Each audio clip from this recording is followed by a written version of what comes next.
नमस्कार. सर्वोच्च न्यायालयाचा एक अतिशय महत्त्वपूर्ण निकाल आलेला आहे, की कोरोनाच्या काळात ज्यांनी लशी घेतल्या आणि नंतर ज्यांचे आकस्मिक मृत्यू व्हायला लागले, माणसं अचानकच मरायला लागली, अगदी लहान पोरांपासून म्हाताऱ्यांपर्यंत कुठल्याही वयाची माणसं, काही घडलेलं नाही, अचानक उभी आहेत आणि पडतायत आणि मरतायत. हे लशींच्या परिणामामुळं झालेलं आहे. लशी घेतल्या त्या लशी चुकीच्या होत्या आणि घाणेरड्या होत्या, तर त्यांच्याबद्दल त्यातून जे मृत्यू घडतायत, जे लोकांना नुकसान होतंय शारीरिक, त्याच्यावर सुप्रीम कोर्टानं निकाल दिलाय केंद्र सरकारला, की तुम्ही यांना त्याचा मोबदला द्या. तर सुप्रीम कोर्टांच्या निकालाचं किंवा कोर्टांच्या निकालाचं पुढं काय करतंय कायदा व्यवस्था, हे आपल्याला पाठच असल्यामुळे याचे मोबदले मिळतील की नाही माहीत नाही. पण सुप्रीम कोर्टाच्या या निकालामुळं एक गोष्ट अधोरेखित झाली, की कोरोनाच्या लशींमुळेच माणसं अचानकच मरतायत, हृदयविकार येत आहेत आणि मरतायत. तरुणी पोरं, लहान पोरं, वयात येणारी पोरं, कोणाची कुठूनही बातमी येते आणि फटकन माणूस मरून जातो, की त्याचं वय, त्याचं आजार बिजार असं काही नाही. उभा आहे, खेळतोय, उभा आहे, खेळतोय आणि मरतोय, पडतोय आणि मरतोय. अचानक अटॅक येतो, हृदयविकाराचा झटका येतो आणि माणूस मरतोय. या केसेस अशा सगळ्या देशभरातनं ऐकू येत राहतात मधून मधून. फक्त एक आहे की हे फार प्रचारात येत नाही. म्हणजे सोशल मीडिया आणि टीव्ही माध्यम हे सरकारची सगळी हागणदारी स्वच्छ करण्याच्या मागं असलेलं टीव्ही मीडिया आहे, वर्तमानपत्र मीडिया आहे आणि सोशल मीडिया राजकारणातच रमलेलं आहे. म्हणजे सोशल मीडिया खूप चांगला चालू आहे वगैरे काही नाही. इथेही थिल्लरपणा आणि एकमेकांची उणी काढणं आणि असं सगळं चालू आहे. त्यामुळे सोशल मीडियात याची फारशी चर्चा नाही. म्हणजे या निकालाची चर्चा नाही कुणी, आणि गंभीर गोष्टींमध्ये लोकांना, भारतीय लोकांना सोशल मीडियात लक्षच घालायचं नाही. ती थिल्लर रीलं पाहणं, अश्लील रीलं पाहणं आणि चवचाल, टाइमपास एवढंच आहे. मी चित्रपटसृष्टीच्या काळापासून ते ऐकत आलोय जुन्या, की इथं चित्रपट असे थिल्लर का बनतात, तर लोक कामधाम करून थकलेले असतात आणि त्यांना शेणावटा आलेला असतो, तर त्यांचा थकवा काढण्यासाठी म्हणून आम्ही असले नीच नालायक चित्रपट बनवतो. आणि बायांच्या तंगड्या दाखवणं, थानं उडवणं, ढुंगणं उडवणं आणि मग थिल्लर गाणी, काही अर्थ नसलेली गाणी, नाचगाणी. का तर म्हणे यांना थोडा शेणावटा घालवण्यासाठी यांचं मनोरंजन झालं पाहिजे ना कष्टकऱ्यांचं. कष्टकऱ्यांना दर्जेदार मनोरंजन लागतं याचा भारतात विश्वासच नाही कोणाला. हे थिल्लरच आणि पुन्हा बायांचा वापर असलेलं, बायांचा नंगानाच असलेलं, तीच करमणूक. तर अशा या देशाचं सोशल मीडियात काय चालू असणार, तर सोशल मीडियात पुन्हा हेच चालू आहे. पक्षीय राजकारणाची भांडणं, खोटं बोलणं आणि एकमेकांची उणी काढणं, एकमेकांना ट्रोलिंग करणं आणि थिल्लर काहीतरी पाहत राहणं युट्यूबवर. आणि रील नावाचा तो प्रकार आहे, त्यांनी लावून दिला ना, तिथं रील करत बसायची. गंभीर रीलांना, गंभीर युट्यूब व्हिडिओला लायका नाहीत. काहीतरी त्याच राजकारणाच्या बातम्या आणि चित्रपट गॉसिप. तर ते आमच्या तरुणपणी पण होतं चित्रपट गॉसिप, क्रिकेट आणि राजकारणी. ते काळ बिघडलेलं नाही, बुद्धिमान झालेलं नाही. आणि तरुणी पिढी वगैरे झेंझी नावाचा जो काही प्रकार आहे, बावळट प्रकार, तो म्हणे यात रसच नाही, तो इंस्टाग्रामवर अडकलेला आहे. तो कशात अडकला, ते कुठं जरी जायचं, फोटो टाकायचे, बावळटपणाच आहे. आणि पुन्हा खाण्याचेच फोटो टाकायचे. खाण्याबद्दल हावरा असलेला देश झेंझी, थाळ्यांचे फोटो टाकत राहायचे. वडापाव असेल वडापाव, काही, आणि मग त्यात आपले वर्ग दाखवत बसायचे, आपण किती श्रीमंत वर्गाचे आहोत किंवा गरीब वर्गाचे आहोत. तर ते झेंझी ही ती मूर्खच असते पिढी वगैरे. तर हा एक आणखी सुंदर डायलॉग आहे त्याच्यातला, किळसवाणा. तारुण्यात गंभीर झालं पाहिजे, प्रौढ झालं पाहिजे, मेंदू सक्षम झाला पाहिजे, असं काहीतरी झालं पाहिजे, ते होत नाही. आणि उरलं सुरलं मग धर्म आणि जाती आहेतच. सतत आपल्या एकमेकांच्या धर्मांच्या अमुक अमुक मध्ये बुडत काड्या करत राहायच्या. दुसरे कसे नीच आहेत आणि आम्ही कसे श्रेष्ठ आहोत. लावून धरायच्या जाती, त्या दोऱ्या आवळत बसायच्या जातीच्या, आणि कुठल्याही जातीच्या, सगळ्या जातीच्या बरं का. मला कळालेली नवीनच गोष्ट आहे. मी वैद्यकीय संशोधनांबद्दल माहिती घेत होतो, तर कळालं की भारताने एकही औषध आजपर्यंत बनवलेलं नाही. मी चकित झालो. भारत हा जगातल्या सगळ्या देशांना औषधं पुरवणारा क्रमांक 1चा देश आहे. भारतातनं सर्वात जास्ती निर्यात होते ती औषधांची होते. याचा मला एकेकाळी एवढा अभिमान वाटला की काही का असेना भारत आहे बुवा पुढे. आता अभ्यास करताना कळाल की नाही, एखाद दुसरं सोडलं अपवादात्मक, तर भारत कुठली औषधच बनवत नाही. कुठली औषधं बनवतो भारत? तर ज्यांची जागतिक पातळीवरची पेटंट संपलेली आहेत ती औषधं इथल्या औषध कंपन्या बनवतात. ढिगाण म्हणजे वजा शून्य इतक्या किमतीत औषधं बनवतात आणि लागेल त्या भावात विकतात. तर औषधं खूप बनवतात, पेटंट संपलेली औषधं. ते पेटंटवाले पैसे लुटून घेतात आणि कधीतरी पेटंट संपतच, काय त्याचे कायदे आहेत, ते सार्वजनिक करायचं असतं. मग भारतीय औषध कंपन्या टपलेल्याच असतात त्याच्यावर. आणि मग त्या आधीच युरोपियनांनी किंवा बाहेरच्या लोकांनी शोधलेली औषधं आपल्याकडे बनवायची आणि जगाला पुन्हा विकायची. असला तो जो दलालीचा मध्यस्थाचा एक फुगटचंबू बाबुरावचा धंदा आहे, तो भारतीय औषध कंपन्या करतात म्हणे. आणि कोरोनातही मग ते लशींचे खेळ वगैरे झाले. त्यातनं माणसं मेली. म्हणजे आम्ही त्यावेळेसही म्हणत होतो की कोरोना फ्रॉड आहे. याचं खरं कारण अंतराळात पृथ्वी कितीही कडंबर असली ना, तर स्वतः पृथ्वी खूप मोठी आहे आणि माणसांच्या दृष्टीनं तर खूपच मोठी आहे, अवाढव्य आहे. एखाद्या रोगाची किंवा एखाद्या निसर्गाच्या संकटाची अख्ख्या पृथ्वीवर लाट आलेलं अजूनही गेल्या कित्येक कोटी वर्षात घडलेलं नाही. ही पहिली वेळ होती की जगभर ही लाट आणली गेली, साथ पसरवली गेली. जगाचा असा एकही कोपरा ठेवला गेला नाही की जिथं कोरोनाच पोहोचला नाही. तिथंच संशय आला, पत्रकार म्हणून आला मला, आणि आम्ही ते बोललो उघडपणे. फेसबुकवरही बोललो, लोकांमध्येही बोललो, भाषणांमध्ये बोललो, हा फ्रॉड वाटतो म्हणून. आणि आता ते बाहेर आलं, त्या एप्स्टीन फाईलमधनं बाहेर आलं की ते बिल गेट्स आणि ही जी नराधम आणि नीच माणसं आहेत, मानवी जातीला कलंक, कीड मानवी जातीला लागलेली, WHO आणि देशोदेशीचे सत्ताधीश, उजव्या विचारसरणीचे तथाकथित, यांना नैतिकता नावाची गोष्टच नसते उजव्यांना. ते सारखे आपले डाव्यांना नावं ठेवण्यावर आयुष्य काढायचं आणि डावे कसे चुकीचे आहेत म्हणत राहायचं, आणि यांनी स्वतः काही शेण खायचं.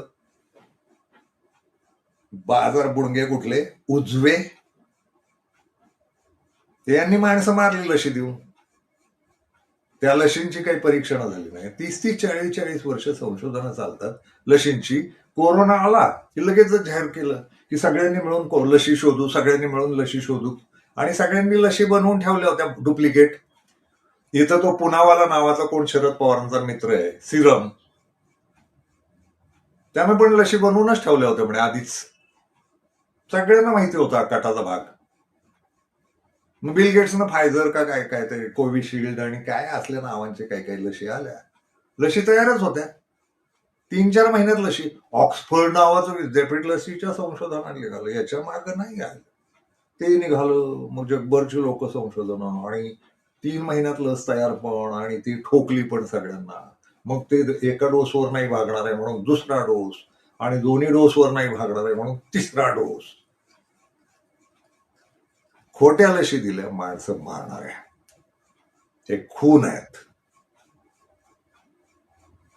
आणि केंद्र सरकारनं अतिशय नागडं होऊन, निर्लज्ज होऊन सांगितलं की, सुप्रीम कोर्टातच सांगितलं की आमची जबाबदारी नाही, लोकांनी स्वतःच्या इच्छेनं लशी घेतल्या होत्या. अरे यांच्या आईला 3-4 वर्षात एवढं खोटं बोलतात हे लोक, समोरासमोर खोटं बोलतात. ते सगळ्या प्रकारचे आव्हानं आणि बंद्या बिंद्या तुम्ही घातल्या होत्या ना, केंद्र सरकारनं घातल्या होत्या ना. हा दाढीवाला बसला होता ना खोटे फोटो काढायला लशीचे, आणि प्रत्येक याच्यावर फोटो स्वतःचा, आणि कंपल्शनच केलं होतं. ज्यांनी लशी घेतल्या नाहीत त्यांना रेल्वेची तिकीटं मिळणार नाहीत, त्यांना एसटीची तिकीटं मिळणार नाहीत, त्यांना पेट्रोल मिळणार नाही, त्यांना रेशनिंग मिळणार नाही. सरकारी नोकरांना तर करूनच टाकलं ना हो. नोकरीवर जायचं नाही, हे सर्टिफिकेट दाखवावंच लागेल लस घेतल्याचं तरच. अरे तुम्ही केलत ना रे. आणि निर्लज्जपणे पुन्हा सांगता कसले उजवे तुम्ही. उजवे म्हणजे अनैतिक पूर्ण. तुम्ही कोर्टात जाऊन सांगताय आमची जबाबदारी नाही. लोकांनी स्वतःच्या इच्छेनं लशी घेतल्या होत्या, ते अनिवार्य केलं नव्हतं. अनिवार्य केलं होतं तुम्ही. आणि तेवढ्या लशी घेऊन माणसं मेली. 45 लाख लोक मारले यांनी या केंद्र सरकारनं. अधिकृत अनधिकृत किती मेले पत्ता नाही. आणि अवयवांचे धंदे केले. खुनी आहेत हे लोक, खुनी. यांच्यावर खुनाचे खटले दाखल केले पाहिजेत. आमची जबाबदारी नाही. मग कशाला बसलाय तुम्ही जबाबदारी नाही तर? तुम्हाला काय करायचंय? अडाणीसाठी आणि अंबानीसाठी लूटमार करायची आहे देशातली. दलाल कुठले? फुकट चंबू बाबूराव. माणसं मारणं हा धंदा आहे तुमचा उजव्यांनो.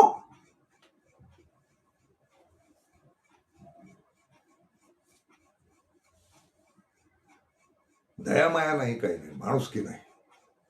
माणसं फक्त वापरणं. आणि इथली पोरं काय करतायत? ती जेनजी ती बसलीत इंस्टाग्राम करत आणि हिंदू मुस्लिम खेळत. मंदिर वही बनाएंगे, मस्जिद वही गिराएंगे. अरे करा एवढंच तुमच्या मायला. तुम्हाला देश, संशोधन, विज्ञान काही नको. जगानं शोधायचं. भारतानं एकही शोध लावलेला नाही. तो शून्याचा शोधही नाही. तो अरबांनी लावला 5-6 हजार वर्षापूर्वी. तुम्ही बसा, भारतानं जगाला शून्य दिलं. भारतानं, हे वाक्य वास्तवातच खरं आहे. भारतानं शून्यच दिलं जगाला, काही दिलेलं नाही. इथं कसलीही संशोधन होत नाही.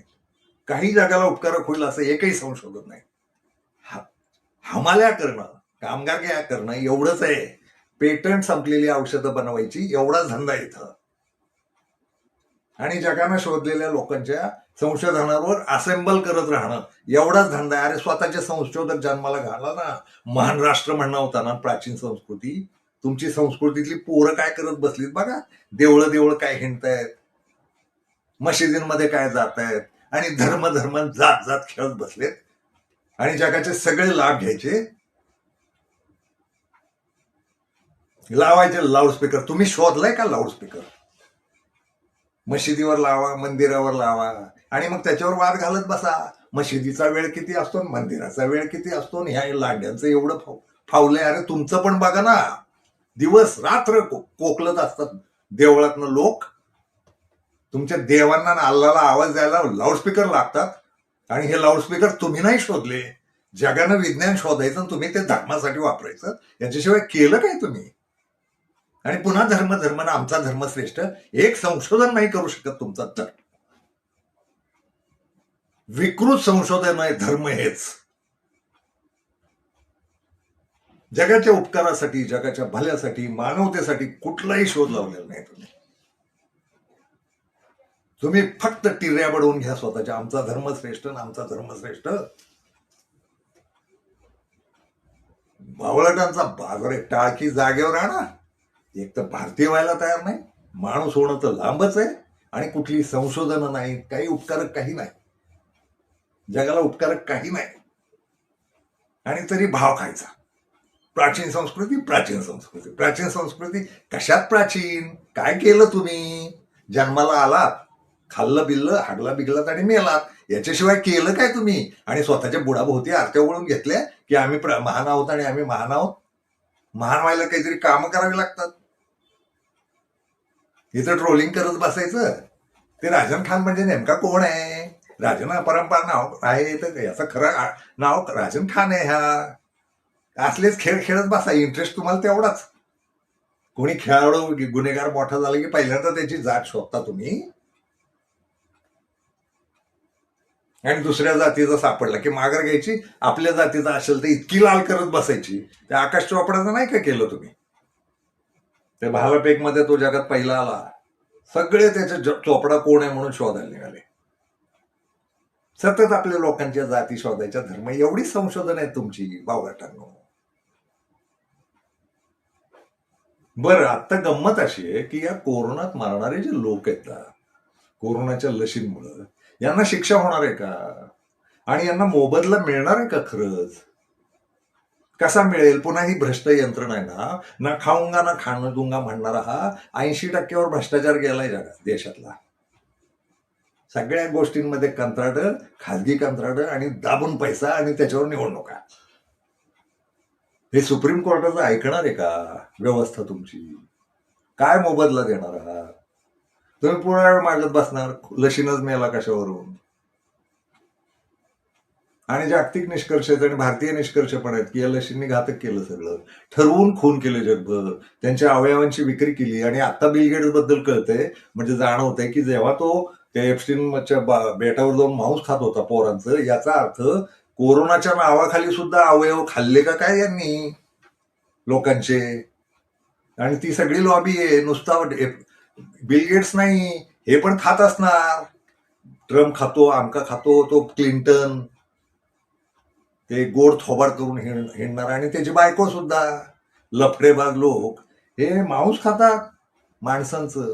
तर कोरोनात यांनी मांसाचा साठा केला काय? मला काल कोणतरी आमच्या ताई सांगत होते की कोवळ्या मुलांचं मांस खाल्लं, त्यांना घाबरवलं खून करण्यासाठी, की त्यांच्या शरीरातले जे काही चेतना आहेत त्या अशा पद्धतीच्या तयार होतात आणि त्यातनं असं काहीतरी रसायन तयार होतं, आणि त्याच वेळेस त्यांचा खून केला. आणि मग जर ते भाजून खाल्लं तर त्यांना म्हणे चेहऱ्याला ताजगी येते, तजेला येतो, ग्लो येतो. ग्लो त्या मराठीत म्हणाले मला, ग्लो येतो सर म्हणे त्याचं मांस खाल्ल्यावर, असं त्यांनी कुठंतरी वाचलं. तो बिल गेट्स, तो मोदी, क्लिंटन, त्याची बायको, तो ट्रम्प, यांना ग्लो कशाला लागतो? लैंगिक लफडी करायला लिंग लागतं, ग्लो कशाला लागतो? असलं विकृत जग हे, इतकं किळस होणं, इतकं घाणेरड.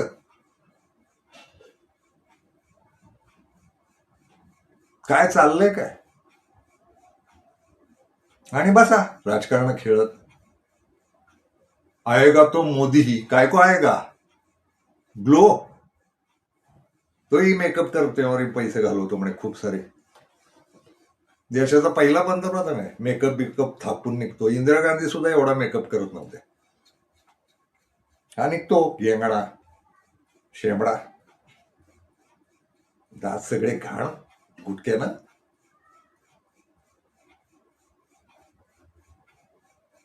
चीड येते हो. कधी नागरिक होणार आपण, प्रामाणिक नागरिक, चांगले नागरिक, आणि कधी राज्यकर्ते चांगले जन्माला घालणार आपण?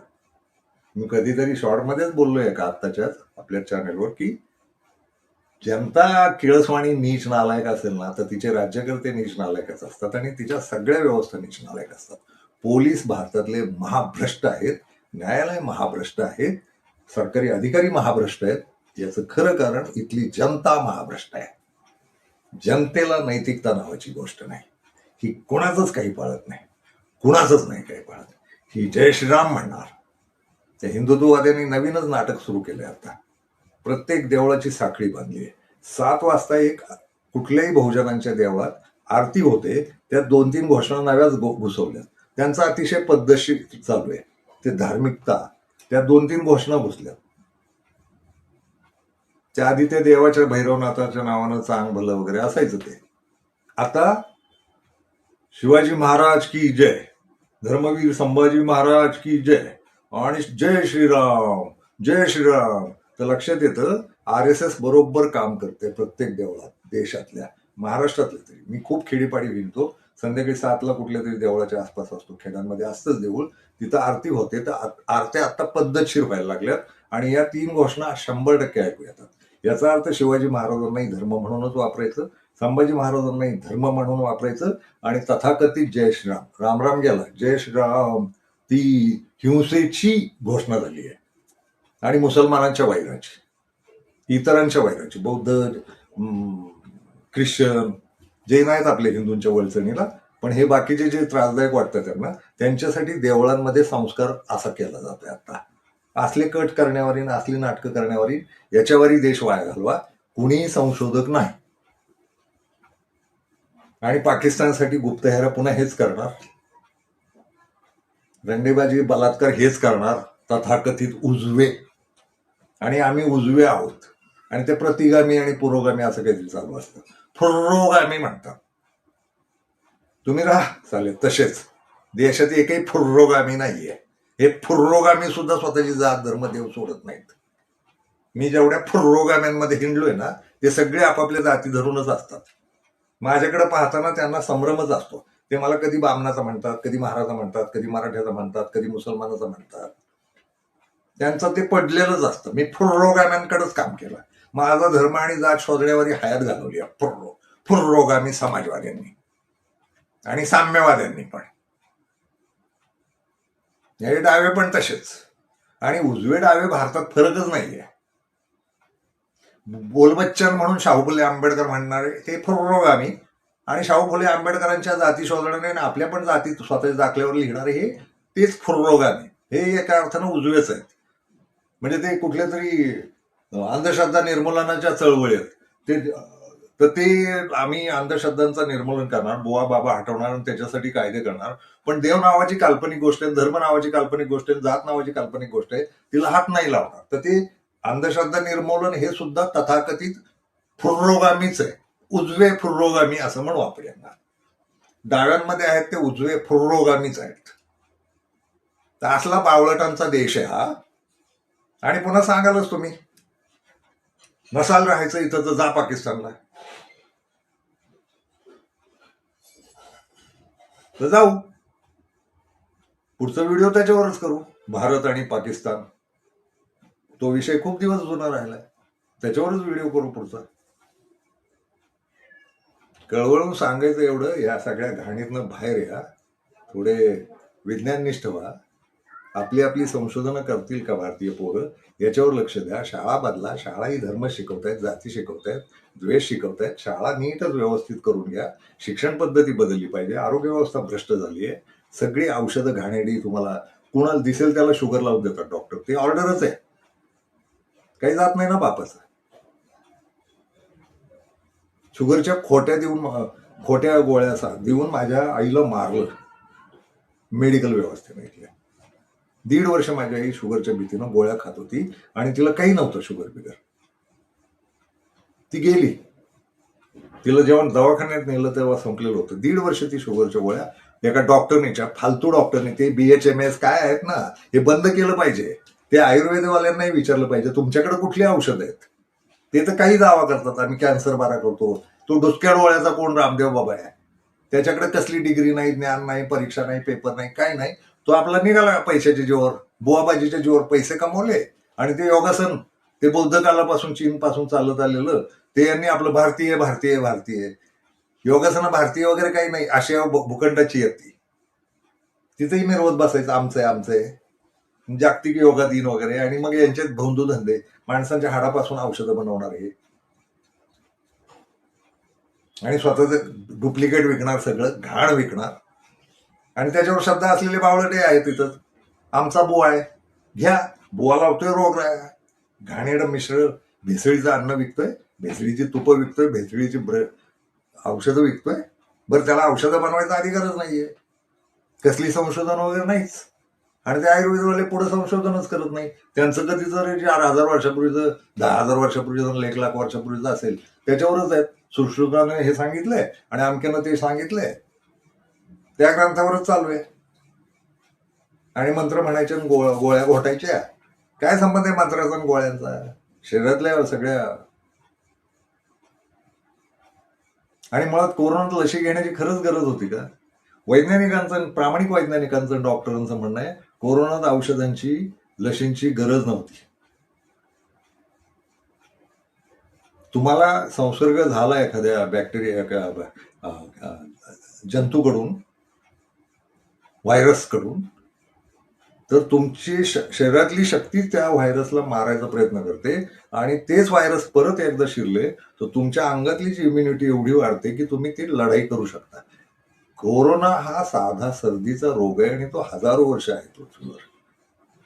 पण त्याचा पद्धतशीर बाऊ करून, जगभर त्याचा एक कट करून, सगळ्या सरकारांना पैसे देऊन, पैसे घेऊन असाच तो व्यवहार होता. त्या बिल गेट्स आणि WHO आणि त्याचे जे साथीदार असतील यांनी जगभर ती रोग पसरवला आणि आपल्या देशातल्या सरकारांनी पण तो पसरवला, मदत केली बिल गेट्सला, पैसे दाबून हाणले या सगळ्या ह्याच्यात, खूप गोष्टींची विक्री केली. ते काय कसला 19 नंबरचा मास्क आला होता, तो म्हणे व्हायरस रोखतो. अगदी पद्धतशीर जाहिराती करून लोकांना तो घ्यायला लावला. त्या मास्कचा तो उपयोगच नाही. ते फार वेगळ्या पद्धतीचे काहीतरी उच्च दर्जाचे मास्क असतात जे साध्या माणसांना परवडतच नाही, पण रस्त्यावर आणले यांनी. आणि त्या मास्क मधनं व्हायरस आत घुसत नाही वगैरे, अजिबात नाही. ते व्हायरस एवढे बारके असतात की त्या मास्कचा उपयोगच नाही. आणि काही ढोंग, मग ती हात धुवा, सॅनिटायझर लावा, साबणाला हात धुवा वगैरे वगैरे.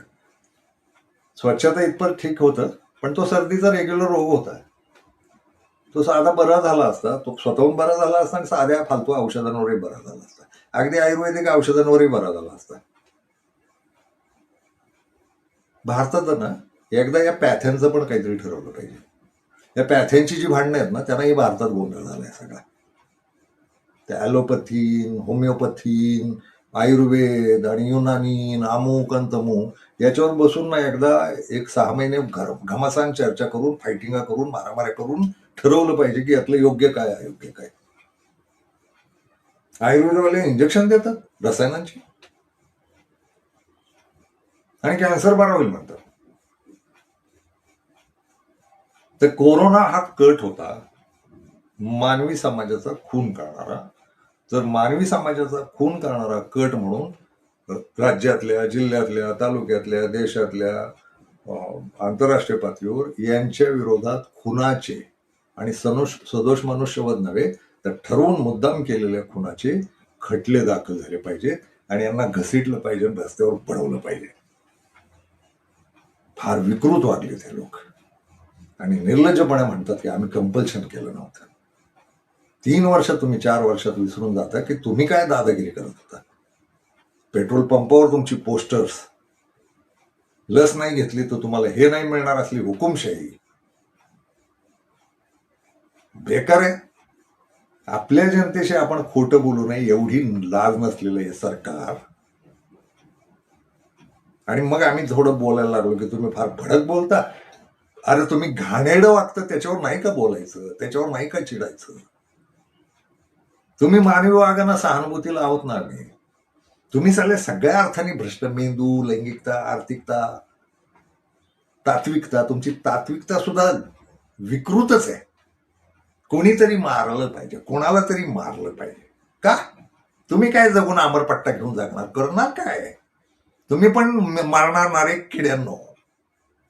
तुम्ही कुठं जगायला आलाय पृथ्वीवर अमरपट्टा घेऊन. तुम्हालाही रोगराई होणार. माझ्या अक्षर मानवची पोरं, ते दिल्ली सरकारनं काय मोहल्ला क्लिनिक, दिल्लीवरनं आमदारांचे फोन यायचा माझ्या अक्षर मानवच्या पोरांना, आम्हाला बेड मिळवून द्या म्हणून.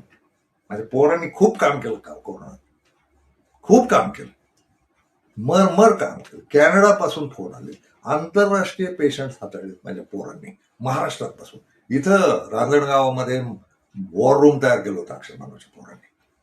फक्त जेवणावर 5 जण बसून, सतत 5 जण बसलेले असायचे आणि जेवणाचं रेशनिंगची सोय करून दिली होती. बाकी सगळ्या जगभरच्या केसेस हाताळत होते, औषधं मिळवून देत होते, ते काय काय काय काय बेड मिळवून देत होते, ऑक्सिजन मिळवून देत होते. खूप राबली माझी पोरं, खूप राबली. पोरं खूप राबली. त्या कोरोनाच्या आधी मी ज्यांना ज्यांना घाबरट पोरगी असं म्हणत होतो ना, त्या पोरी रात्री 1:30 वाजता 20-20, 25-25 किलोमीटर 2 व्हीलरवर प्रवास करून पेशंटची सेवा करत जात.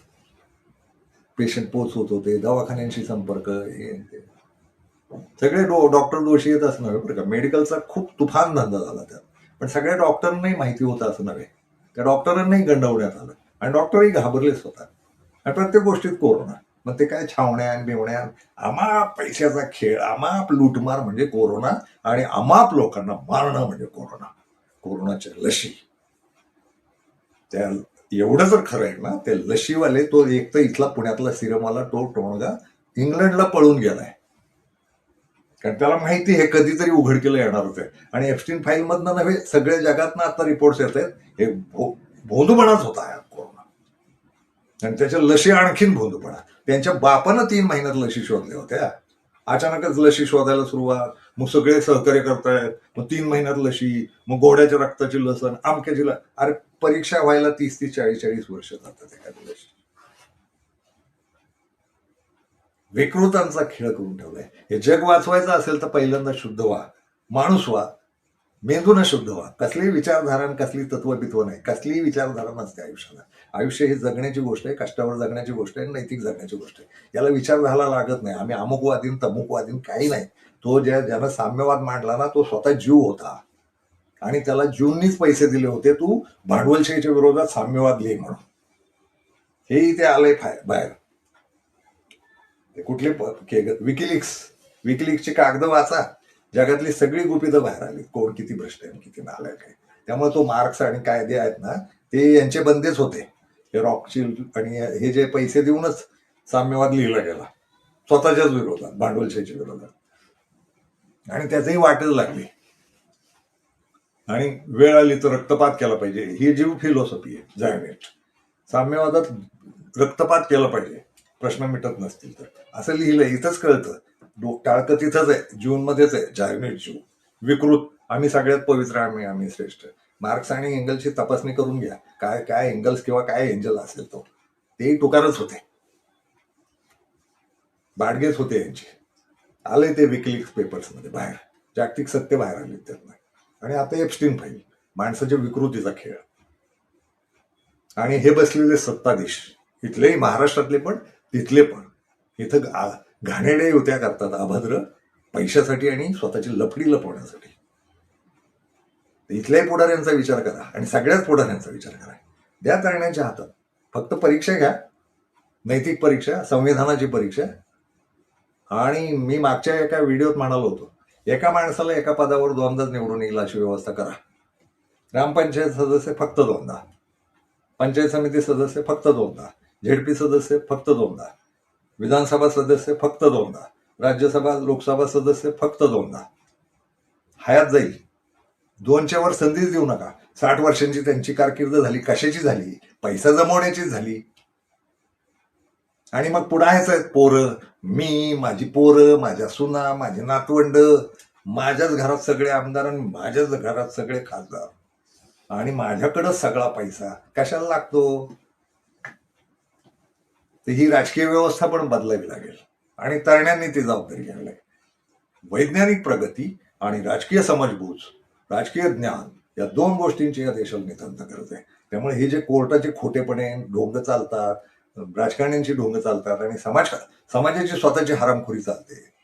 आपण गरिबांच्या क्षेत्रात काम करायला गेलो की ते पहिला प्रश्न विचारतात, सरकारकडनं आम्हाला काय मिळणार? आम्ही विचारतो, तू काय करणार स्वतःसाठी?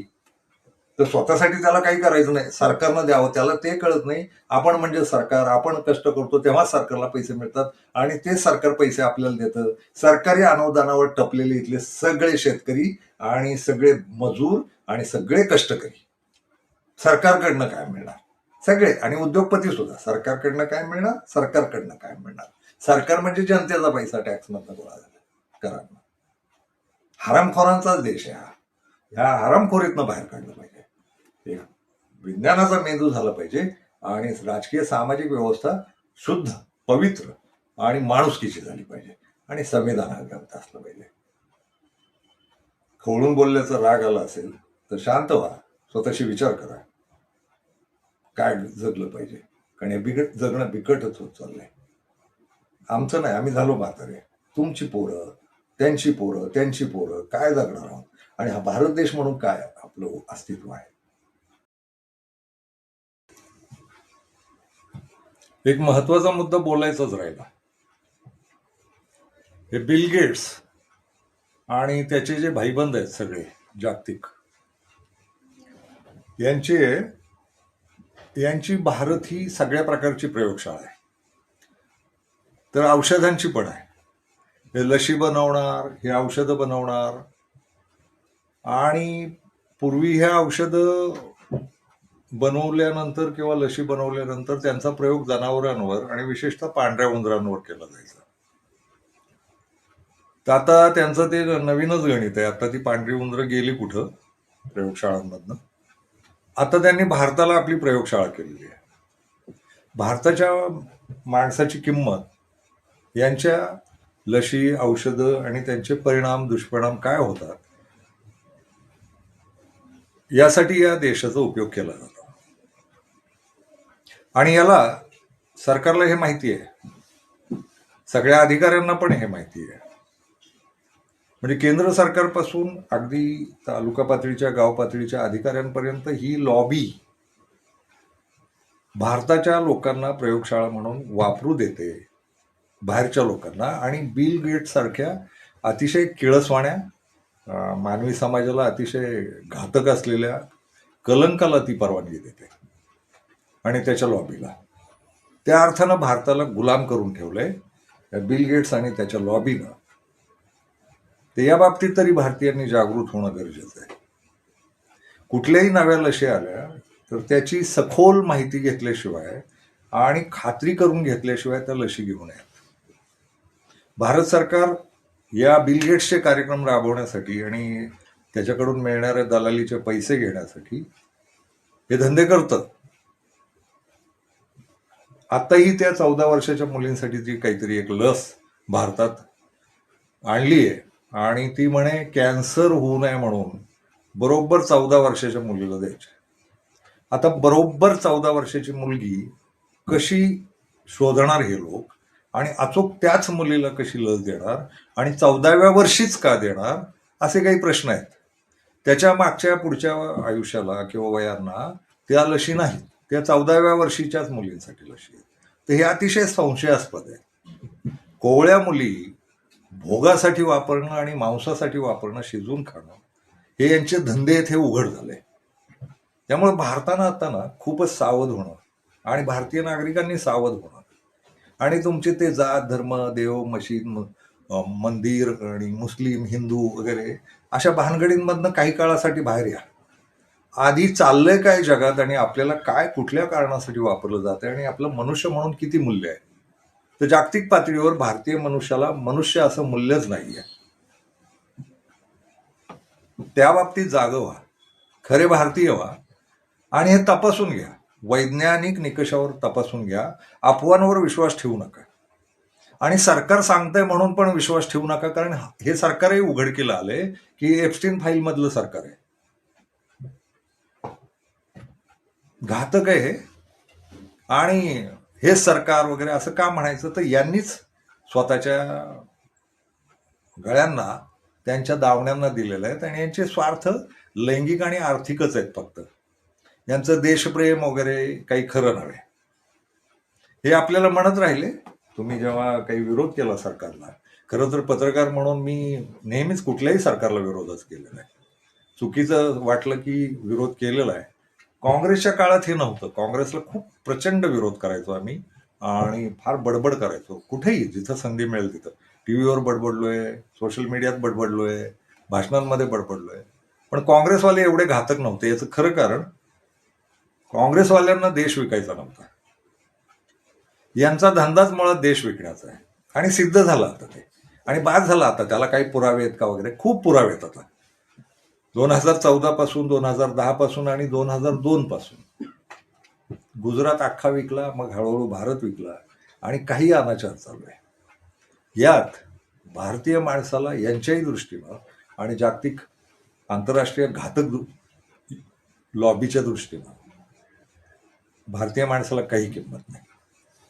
तो प्रयोगाचा उंदीर सुद्धा मौलिक असतो, तेवढी सुद्धा किंमत नाही. कुणालाही कसलीही औषधं द्यायची, कसल्याही लशी द्यायच्या आणि माणसं मेली काय, रोगग्रस्त झाली काय. भारतातल्या 4 पैकी एका माणसाला कॅन्सर आहे असं मी 1.5 वर्षापूर्वी ऐकायचो. आत्ताचा आकडा आहे 3 पैकी एका माणसाला कॅन्सर असतं. हे कॅन्सर पसरवणार, पुन्हा कॅन्सरचा इलाज काढणार, त्याची औषधं, तर हे रॅकेट आहे, भ्रष्ट रॅकेट आहे. माझं आरोग्यसेवेबद्दलचं एक वाक्य आहे की आरोग्यसेवा म्हणजे मुख्यतः काय असतं, तर आरोग्यसेवा म्हणजे ज्या आरोग्याला डॉक्टर आणि औषधांची गरज पडत नाही ते खरं आरोग्य. आणि तशी व्यवस्था देशातल्या नागरिकांनी करणं, तशी व्यवस्था देशाच्या आरोग्य व्यवस्थेनं करणं की लोकांना डॉक्टरकडं आणि औषधांकडे जाण्याची गरज पडू नये, त्याला म्हणायचं आरोग्यसेवा. आता उलटच झालंय. दिसेल तो प्रत्येक घरातला प्रत्येक माणूस कसली ना कसली, कुठल्याही वयाचा माणूस कसली ना कसली औषधं खातो, इंजेक्शनं घेतो, लशी घेतो. मेडिकलची दुकानं आणि दवाखाने यांचे धंदे जोरात फोपावलेत. डॉक्टर कशाला असला पाहिजे माहितीये का? पेशंट बरा करण्यासाठी नव्हे, तर पेशंटच तयार होऊ नये, रुग्णच तयार होऊ नये याच्यासाठी डॉक्टर असला पाहिजे. त्याला म्हणायचं आरोग्य सेवा. औषधांचे कारखाने चालवण्यासाठीची आरोग्य सेवा ही आरोग्य सेवा नव्हे.